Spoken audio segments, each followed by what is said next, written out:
What's up guys? Magandang hapon. Welcome to Seoul. Sultan Kudarat nga lang. So, vlog po tayo from Takurong City going to Isulan, Sultan Kudarat. So, ang estimated po nito is around mga 11 kilometers lang po. So, ang ibibigay po natin na vlog is wala tayong i-edit na speed. So ito po yung normal speed ng biyahe po natin guys. So on board po tayo ng Yellow Bus Line, bus number 1408. Aircon sana yung plano ko. Although yan kasi yung na-timing na nasakyan natin. So okay lang, shout out sa crew ng Yellow Bus Line 1408. Palabas na po kami ng terminal at nasa barangay New Isabela, Takurong po kami. So pasensya na mga guys, hindi ko kasi alam yung street dito. Sa mga taga-Takurong dyan, paki-comment naman kung anong pangalan ng street na dinaanan po namin. At saka kung barangay pa po yan ba ng New Isabela, Takurong City.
And nandito na po tayo sa Makilala, Takurong, Isulan Highway. So ito pong highway guys, mula sa crossing ng Makilala, nagdurugtong po ito hanggang Takurong City, hanggang sa pinakadulo which is Isulan. So sa kaalaman po ng lahat, ang Isulan po ay kapital ng Sultan Kudarat. Nakakapagtataka guys na mas malaki pa yung syudad ng Takurong kaysa Isulan, pero wala na ho tayong magagawa niyan kung bakit Isulan yung kapitolyo ng Sultan Kudarat. So notably, nasa highway po na yan guys is yung government center. So nandyan po yung picturesque view ng provincial capital, sports complex, pati na rin yung hospital na pinagmamalaki ng mga taga Sultan Kudarat na libre po yung serbisyo at saka mga ibang medisina ng nasasabing hospital. So shout out sa taga Takurong and Isulan mga guys. So sinadya ko na lang po na hindi ko i-fast forward yung video. Sana po hindi kayo maboard so kung mapapansin nyo guys, papalapit din po tayo sa SKSU or yung Sultan Kudarat State University.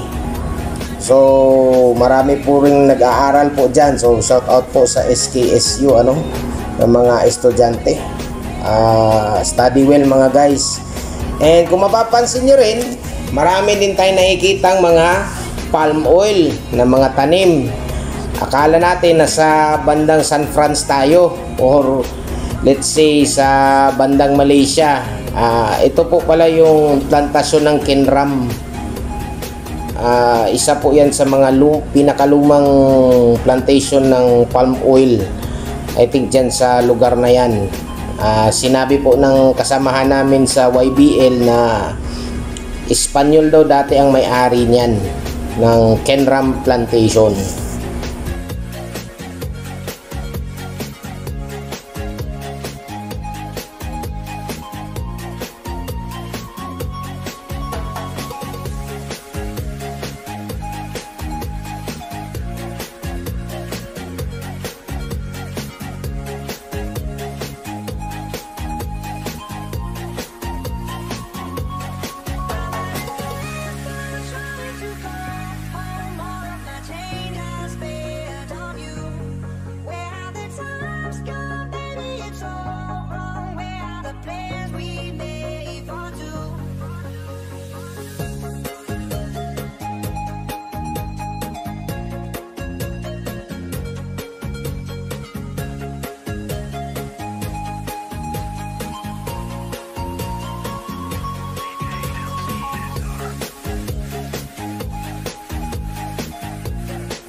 At ito na po yung SKSU or Sultan Kudarat State University. So shout out po sa mga faculty, staff at mga estudyante ng SKSU or Sultan Kudarat State University.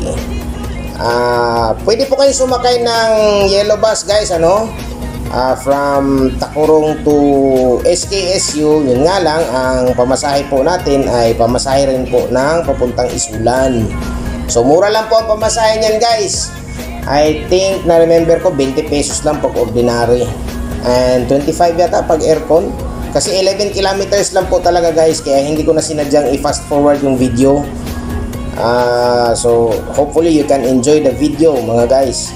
O nga pala, 3 bus company ang dumadaan sa highway na ito. Unang-una syempre YBL. Sunod pangalawa is yung Husky Tours. Ang biyahe po naman nila is from General Santos going to Cotabato City. So imbis dadaan sila ng Surala, mas malapit po dito sa Tantangan, Takurong, then Isulan. And marami ding pasaheros po sa Takurong City. And recently mga guys, lumipat din ang Rural Transit Mindanao Incorporated, yung biyaheng Dipolog to General Santos. Dati kasi, noong 2022, pagbukas ng ruta, via Kabakan lang po sila. So, medyo malayo po yun. Ang nangyari ngayon, lumipat sila ng daanan. From Cotabato City, daan sila ng kaparehas lang sa Husky, which is Dato Udin Sinsuat, up to Isulan. So, nandito na po tayo sa boundary ng Isulan mga guys. Welcome to Isulan, Sultan Kudarat. Sa pagbalik, balikan natin yung rural transit guys, Yung rural transit nga pala, apat lang po yung bus na yan kasi po, experimental kasi yung ruta.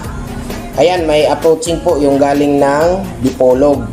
So, shout out po sa mga crew ng rural transit na kasalubong namin, laging mag-ingat po sa ating mga biyahe. Sa pagkakaalam ko, adjusted na po yung kilometer nila. medyo umigsi na. 494 kilometers. My God, talagang endurance talaga yan kasi solo driver yan na pagmamaneho. Para ka na rin bumiyahe ng mula Maynila papuntang Camarines Sur.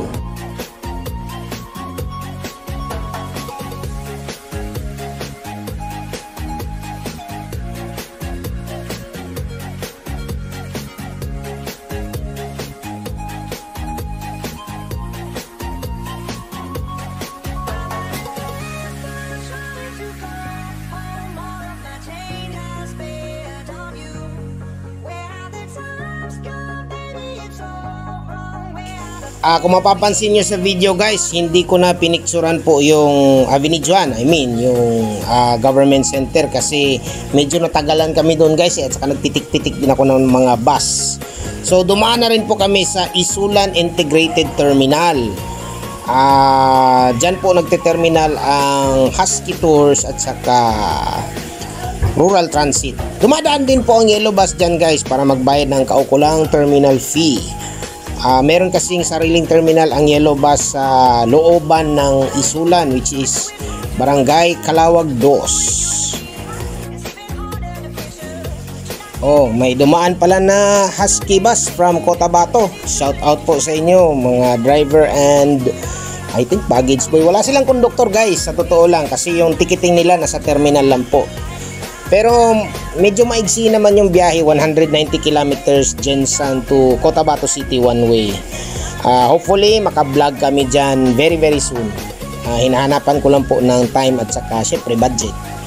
Papunta muna ng Sharif Agwak muna yung plano ko, which is sana yun yung pinuntahan ko at that time, pero kasi bandang hapon na kasi ito mga guys. May bus stop rin pala dito guys bago makarating tayo sa tinatawag na round ball. So pwede po tayong bumaba doon. Hindi ko lang na-videoan kasi kung I don't know if I might be wrong, yung City Mall yata ng Isulan. Meron po tayong bus stop dyan mga guys. So approaching na po tayo ng tinatawag nila na round ball. Sa totoo lang guys, sa Soc-Sargen region, napapauso po yung tinatawag nila na round ball or yung tinatawag na rotunda. In every municipality or city, very unique yung design ng mga tinatawag nila na round ball. Yun yung parang pinagmamalaki ng each town kung ano yung nila, kumbaga ano yung identity nila, ika nga. So ayan na po guys ang round ball ng Isulan. So welcome to Isulan proper. So kung makikita nyo on your right, papunta po yan ng Esperanza and then to Maguindanao del Sur del Norte Province. Basta papunta po siya ng Cotabato. So going ahead naman or to our left is yung Ala Valley Road. So dyan po yung mula Isulan going to Norala, which is sa may crossing Kulambog and Santo Niño, at saka yung Surala. So straight lang po yan guys. Hopefully makompleto din natin yung mga ruta ng YBL from Surala going to Santo Niño up to Isulan. Kasi dati guys, marami pong biyahe dyan, pero parang nilimitahan na lang po yata ng 6 dispatches a day. 3 sa morning, 3 sa hapon. Kasi to be frankly honest lang talaga, medyo konti kasi ang pasahero from Surala going to Isulan. Tsaka puro takbo lang kasi. So I think sa rush hour lang talaga siya marami. So nandito na po pala tayo sa downtown ng Isulan. I think Calawag 1 yata or Calawag 2. Yan ang ano nila kumbaga parang poblasyon nila, ika nga. So sa nakikita nyo, yan po yung palengke ng Isulan, Sultan Kudarat. So shout out nga pala sa mga taga Isulan guys ha. Sa bawat biyahe ninyo kung saan man kayo papunta, Ingat po palagi sa inyong mga biyahe. At meron din po palang crossing dyan guys, papunta ng Bagong Bayan and then all the way to Senator Ninoy Aquino or Kulaman then Libak. So seaside na po yan na portion ng Sultan Kudarat. Napakalayo na po nun mga guys.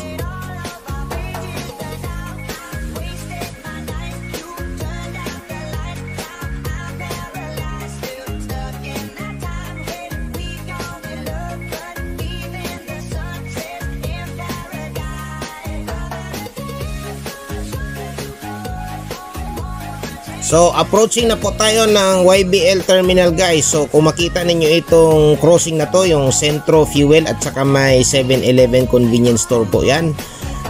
Dyan po yung papasok sa ating Yellow Bus Line, Isulan Terminal and Satellite Office. So meron po tayong nagsisleeping na mga bus dyan guys na tinatawag namin na Isulan Base.